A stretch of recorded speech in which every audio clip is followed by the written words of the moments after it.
ఒక్కటే హామీ ఇస్తా ఉన్నాం, పార్టీ జెండా మోసే కార్యకర్త ఎవరైతే ఉన్నారో వారందరికీ కూడా అండగా ఉండే బాధ్యత మేము తీసుకుంటామని వేదిక ద్వారా హామీ ఇస్తా ఉన్నాం. జెండా మోసిన వ్యక్తి పట్ల కానీ లేకపోతే ఈ పార్టీ పట్ల కానీ ఎవరైనా కాలు దువ్వుతే వారికి అదే ఆఖరి రోజు చేసే బాధ్యత మేము తీసుకుంటాం. మేము ఎన్నికల ముందు హామీ ఇచ్చున్నాం. ఈ నగరం చాలా ప్రశాంతమైన నగరంగా తీర్చిదిద్దుతాం, మహిళలు సురక్షితంగా ఈ నగరంలో ఉండడానికి కృషి చేస్తామని చెప్పాం. ఆ భాగంలో ఆ ఒక కార్యక్రమంలో బ్లేడు బ్యాచ్ కానీ గంజాయి బ్యాచ్ కానీ ఎవరైనా అల్లరి మూకలు కానీ మహిళల్ని ఇబ్బంది పెట్టినా ఏదైనా సరే ఇబ్బందికర పరిస్థితులు తీసుకొచ్చినా ఎవరిని ఉపేక్షించమన్నాం. ఈ 10 నెలల్లో నగరం ప్రశాంతమైన నగరంగా తీర్చిదిద్దాం. తప్పు చేసిన వాళ్ళపైన కఠినంగా చర్యలు తీసుకున్నాం.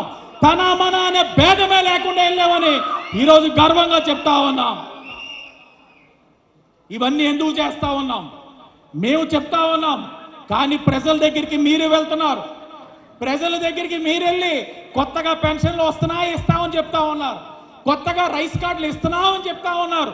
మా మాటగా మీరు వెళ్తా ఉన్నప్పుడు ప్రజల దగ్గరికి మీరు కూడా గర్వంగా చెప్పుకోవాలి.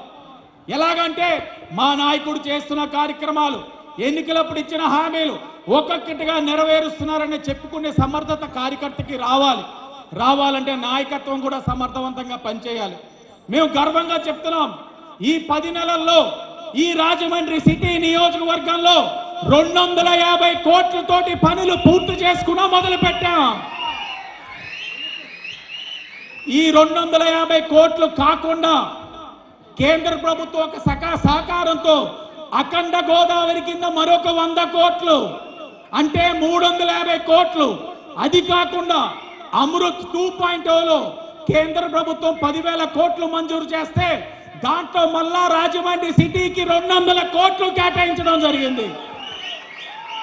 అంటే మొత్తం కలిపి 550 కోట్లతోటి ఈ యొక్క నగరంలో మనం అభివృద్ధి కార్యక్రమాలు చేసుకుంటా ఉన్నాం.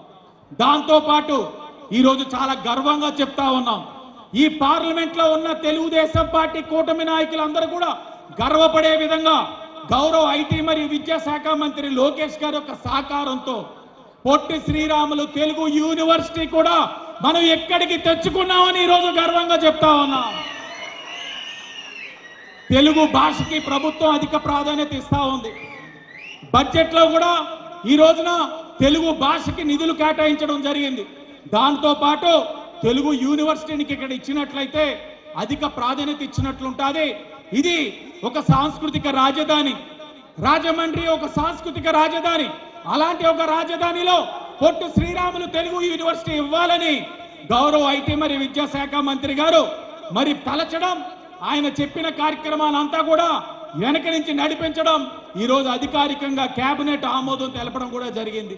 ఇది ముమ్మాటికి మన కృషి వలన ఈరోజు తెలుగు యూనివర్సిటీని కూడా రాజమండ్రి సిటీ నియోజకవర్గ పరిధిలో మనం తెచ్చుకోగలిగాం.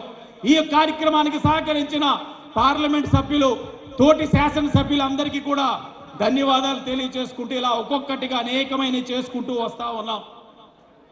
ఇంకా ఉన్నాయి చేయాల్సింది, మీ అందరి సహకారం కావాలి. ఇంకా చెయ్యాలి, ఇంకా నడవాలి, ఇంకా పరిగెట్టాలంటే మీరందరూ కూడా మా వెన్నంటే ఉంటే పరిగెడుతూనే ఉంటాం. కానీ మీరందరూ కూడా వెన్నంటే నడవాల్సిన అవసరం ఉంది. చిన్న చిన్న బాధలు ఉంటాయి, చిన్న ఇబ్బందులు ఉంటాయి. నాయకత్వం తెలియదా అని అనుకుంటున్నారా? అన్నీ తెలుసు కాబట్టే సరైన సమయంలో రాజానగరం ఇన్ఛార్జ్ అయిన బొడ్డు వెంకటరమణ చౌదరి గారికి రుడా చైర్మన్ గా ఇవ్వడం జరిగింది. సమస్యలన్నీ తెలుసు కాబట్టే నిడదవోలు ఇన్ఛార్జ్ అయిన మా అన్న బూరిపుల్లి శేషారావు గారికి కూడా మంచి ఇన్ఛార్జ్ కింద ఇవ్వడం, కార్పొరేషన్ చైర్మన్ ఇవ్వడం జరిగింది. ఎందుకు ఇచ్చారు?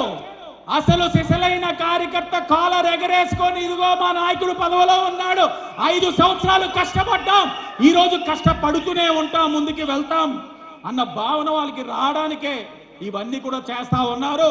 భవిష్యత్తులో మరిన్ని కూడా చేస్తారు అని మీ అందరి సమక్షంలో తెలియజేసుకుంటూ ఈ యొక్క మహానాడు చాలా గొప్పగా నిర్వహించడానికి విశ్వవిఖ్యాత నట సార్వభౌమ అన్న నందమూరి తారక రామారావు గారు తెలుగు ప్రజల గుండెల్లో చిరస్థాయిగా నిలిచిపోయారు. 43 సంవత్సరాల క్రితం తెలుగువాడి ఆత్మగౌరవాన్ని కాపాడడం కోసం 43 సంవత్సరాల క్రితం తెలుగుదేశం పార్టీని స్థాపించి ఒక ప్రాంతీయ పార్టీగా స్థాపించారు. కానీ ఆనాటి నుంచి ఈనాటి వరకు కూడా తెలుగుదేశం పార్టీ జాతీయ రాజకీయాల్లో ఎప్పుడూ కీలక పాత్ర పోషిస్తుంది. అంతేకాకుండా ఇటీవలే ఒక జాతీయ మీడియా సంస్థ సర్వే నిర్వహిస్తే అత్యంత ప్రజాదరణ పొందిన వ్యక్తిగా నందమూరి తారక రామారావు గారు నిలిచారు. అలాంటి మహోన్నత వ్యక్తికి భారతరత్న ఇవ్వాలని కేంద్ర ప్రభుత్వాన్ని కోరుతూ తీర్మానం ప్రవేశిస్తున్నాం. అంతేకాకుండా కొత్తగా ప్రతిష్టాత్మకంగా నిర్మితమవుతున్న భోగాపురం ఇంటర్నేషనల్ ఎయిర్పోర్ట్కి కూడా ఎన్టీఆర్ గారి పేరు పెట్టవలసిందిగా తీర్మానం ప్రవేశిస్తున్నాం. Thank you. పనిచేసిన వాళ్ళకి గుర్తింపు ఉండాలని ఆశించడం మీ అందరికీ కూడా అర్హత ఉందనే విషయం మీ అందరికీ తెలియజేస్తున్నాను.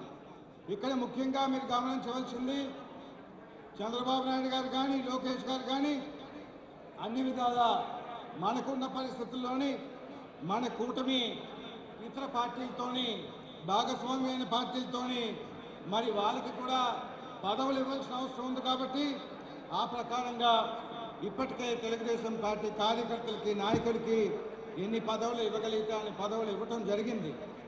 రాబోయే రోజుల్లో కూడా ఇంకా కష్టపడి పనిచేసిన వాళ్ళు పదవులు రావాల్సిన వాళ్ళు చాలామంది ఉన్నారు. అది చంద్రబాబు నాయుడు గారు లోకేష్ గారి దృష్టిలో ఉంది. తప్పనిసరిగా వాళ్ళందరికీ కూడా న్యాయం జరుగుద్దని ఈ సందర్భంగా వారి తరఫున మీ అందరికీ కూడా మనవి చేస్తున్నాను. ఒక్కసారి మనం చూసుకుంటే రాబోయే రోజుల్లోని మనకి పార్టీ ఏదైతే రీఆర్గనైజేషన్ ఉందో దానికి భాగంగా పార్టీకి సంబంధించి అనేక పదవులు ఉన్నాయి. అవన్నీ కూడా బాధ్యతగా మనం తీసుకోవాల్సిన అవసరం ఉంది. పార్టీని ముందుకు నడిపించవలసిన అవసరం ఉంది. అదేవిధంగా మరి స్థానిక సంస్థల ఎన్నికలు రాబోతున్నాయి. దాంట్లో కూడా మన బాధ్యతగా ప్రజాప్రతినిధులుగా మనం రేపటి రోజున స్థానిక సంస్థల్ని ప్రతినిధులుగా ఉండటానికి మీరు కూడా సిద్ధపడాలి. ఇలాగా అనేక అవకాశాలు మనకు వస్తున్నాయి. ఆ అవకాశాలన్నీ కూడా మీరు తీసుకోవాలి, మీరు బాధ్యత పడాలి. ఈరోజు మన ప్రభుత్వం ఏదైతే ఉందో మన నాయకుడు చంద్రబాబు నాయుడు గారు అనేక సందర్భాల్లో చెప్పడం జరిగింది. మనది పొలిటికల్ గవర్నెన్స్. ఈ కూటమి ప్రభుత్వం ఏదైతే ఉందో పొలిటికల్ గవర్నెన్స్ జరుగుద్ది. కాబట్టి దానికి అనుగుణంగా మీరందరూ కూడా తెలుగుదేశం పార్టీ కార్యకర్తలుగా నాయకులుగా ఇది మన ప్రభుత్వం కాబట్టి ఇక్కడ అమలయ్యే పథకాలు, ఇక్కడ ప్రజలకు ఇచ్చే సదుపాయాలు మనం బాధ్యత తీసుకొని మన ప్రభుత్వం ఇస్తుంది అని మీరందరూ కూడా ఓనర్షిప్ తీసుకోవాల్సిన అవసరం ఉంది. ఆ విధంగా అధికారులు కూడా పనిచేయవలసిన అవసరం ఉంది.